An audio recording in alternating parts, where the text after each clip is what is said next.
Bill, what's the number one thing we need to know this afternoon? Well, you said it, Femi. Happy week 7 to everybody. It's week 7 already. The NFL season is flying by, but we're kicking it off on Thursday Night Football. It'll be the Pittsburgh Steelers at the Cincinnati Bengals. Femi, the Steelers are a 5.5-point favorite. The total at this one right now set at 45. I got to ask you, how are you and the rest of the folks betting this one over at BetMGM? Yeah, this is a fun betting market as far as I'm concerned with the 5.5-point spread. Like, I am dying for it to get to 6. I have not placed a bet yet. I'm going to end up on Cincinnati, but I don't feel the need to rush right now and take 5.5 because you don't really lose anything. Oh, the number went down to 5. Oh, I can't bet. No, you can still bet it. But if it ever gets to 6 being a key-ish number, that is massive. So I have not made a bet yet, but I will be betting the Cincinnati Bengals at some point prior to kickoff. So that's where I stand on the side. And the reason why I stand there is that time and time again, we have seen Mike Tomlin-led teams lay an absolute stinker in this very spot. This is the time where you need to be afraid of the Pittsburgh Steelers and Mike Tomlin. When people start buying in, the Steelers are 4-1. They're the AFC North favorites. That's when you want to sell the Pittsburgh Steelers. I mean, we literally did this exercise last year with the Steelers. I mean, they got off to the nice start. They beat the Ravens at home, and everyone's like, oh, Pittsburgh. And then they lost 4 straight to end the season, and then lost in the playoff game to Baltimore, got blown out in that game. Like, when you start buying in, that's when you need to run the other way and say, all right, I need to sell all Steelers stock. And the reason why I think tonight is the night to sell is that since 2007, when Mike Tomlin took over as the head coach, as a road favorite, the Pittsburgh Steelers are 34, 43, and 3 against the spread, a 44% cover rate. That is not profitable for those of you doing the math at home. That is the third worst ATS record in that time frame for any team. This is the Tomlin spot where, for some reason, he can't get his team to get up and win the game and outperform expectations. Now, maybe they squeak by.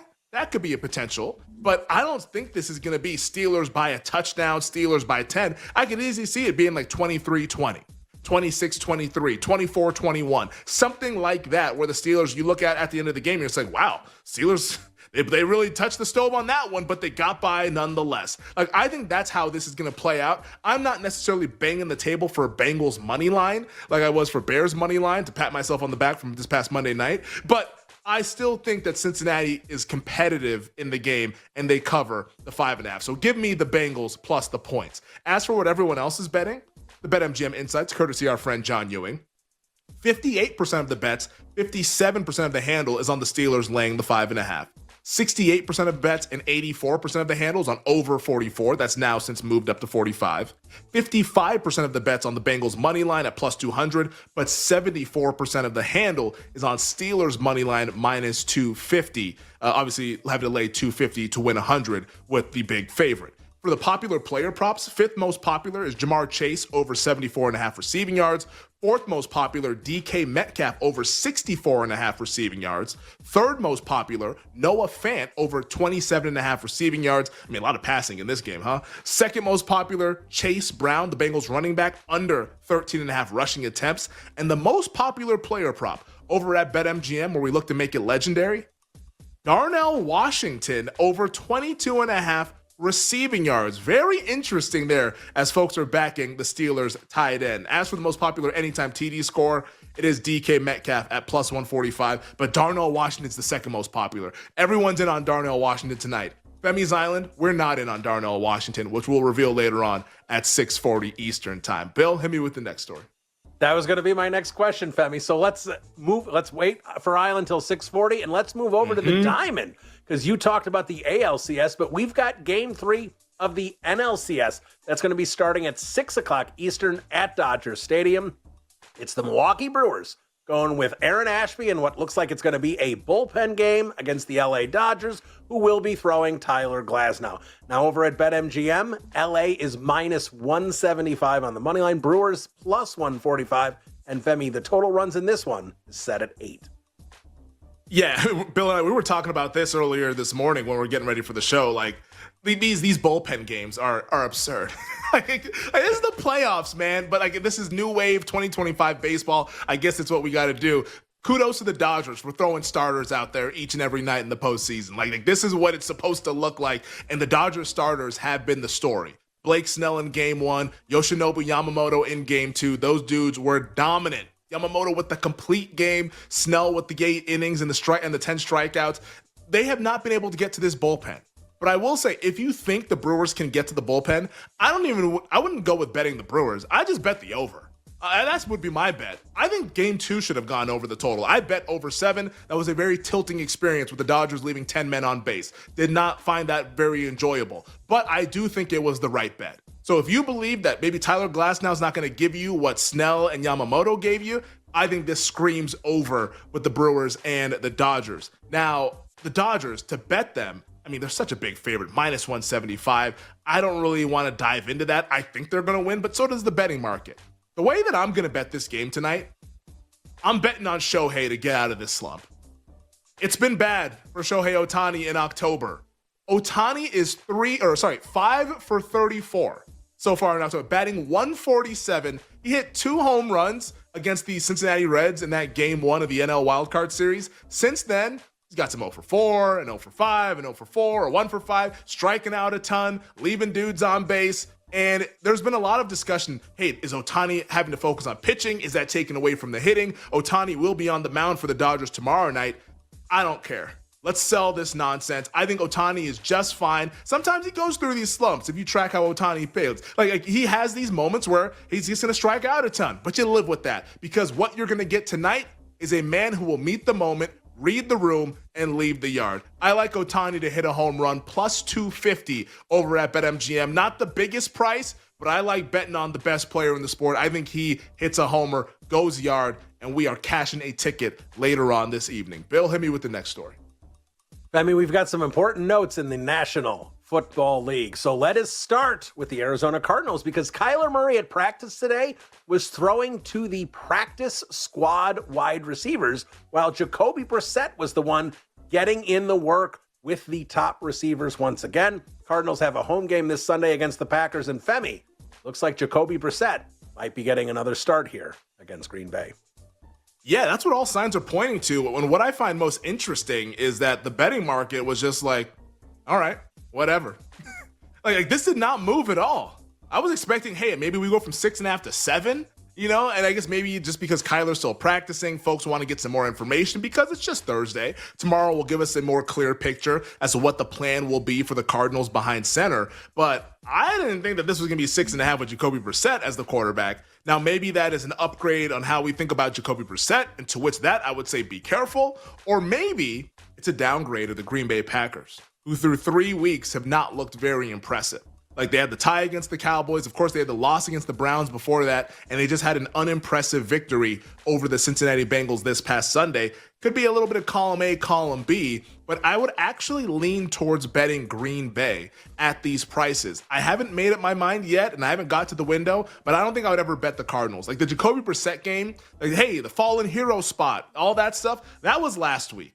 This gets a little bit more problematic now that teams have the tape, and Brissett, not the most mobile guy, going up against that Packers pass rush, and you're already hearing Matt LaFleur starting to get in the ears now of the officials being like, oh, Micah Parsons is being held, which I'll tell Packers fans, welcome to that club. Like, Cowboys fans have been screaming about that the last 4 years. Like, look how much they're holding Micah Parsons. Like, for some reason, he doesn't get calls. I don't know. Maybe he's bleep talking the referees or what's going on, but he doesn't ever get calls. But, like, LaFleur's already planting those seeds. I think this Packers pass rush comes alive against the Cardinals down in the desert. If I had to bet the game, it would be laying the 6.5 with Green Bay. Bill, hit me with the next one.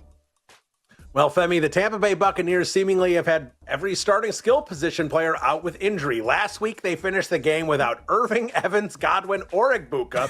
Well, good news for Tampa this week as they prep for their road game against Detroit. Mike Evans is practicing this week, and Femi, it appears that he will be back and playing with Baker Mayfield and the Bucs this week. Yeah, the Buccaneers injury report's like whack-a-mole. Like you get one, another one pops up. It's like, what's going on? Like, hey, Mike Evans is coming back. Well, see you later, Emeka Ibuka. We'll see you in a couple of weeks. Like, for some reason, they just cannot get everyone on the field. Like, when they do get everyone on the field, that's a very scary offense because they got a quarterback that's absolutely locked in, and they have an offensive personnel that is amazing, and a play caller in Josh Grizzard that it looks like he might be a future head coach. So at some point, maybe next month or whenever, they're going to be a team to look out for, but you don't need me to tell you that. Everyone's screaming about how great the Tampa Bay Buccaneers are, which leads me to my bet in this game, the Detroit Lions. I think that this is a nice sell spot for Tampa. And I know I'm saying this as somebody who bet San Francisco last week. Maybe I was a little bit ahead of selling on the Buccaneers, but this just feels like one of those games where Detroit's coming off a high-profile loss in primetime to the Kansas City Chiefs. Tampa with a high-profile win in the national TV game in the late window last Sunday. Everyone's talking about Baker Mayfield MVP. Look at the Bucs. Todd Bowles is doing such a great job with all these injuries. Oh, why is the line 5.5? That seems like way too many points. Is it too many points?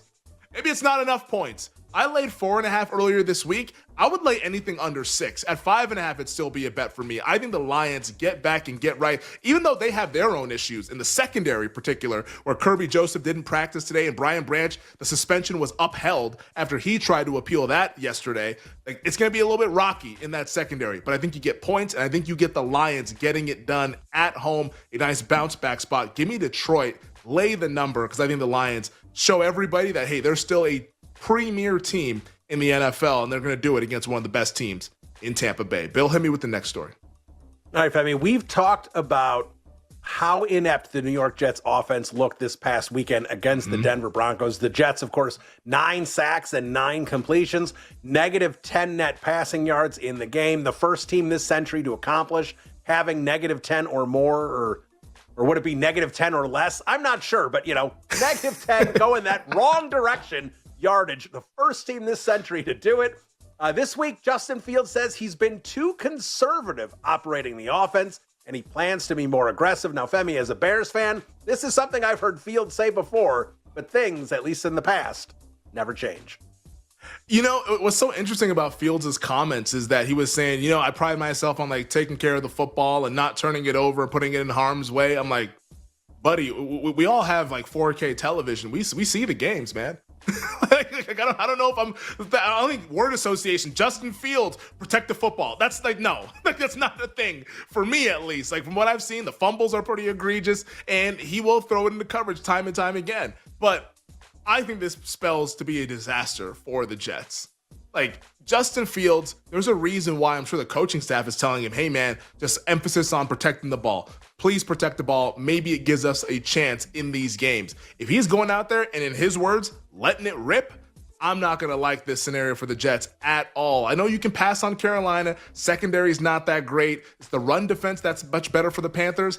I don't think Fields is going to find success in this game. If I had to bet this game, it would be laying the one with Carolina. It's surprising that the Jets were honestly opening up as the favorite with this one, but those quickly went away. I think as we're all seeing the same thing, there's no way that Fields in this offense can be favored against anyone in the NFL, including the likes of the Cleveland Browns. I mean, even that would have to be a pick'em. But for me, it's Carolina or pass. I don't want to see Justin Fields letting it rip, and in fact, I'd rather see Tyrod Taylor behind center for the New York Jets.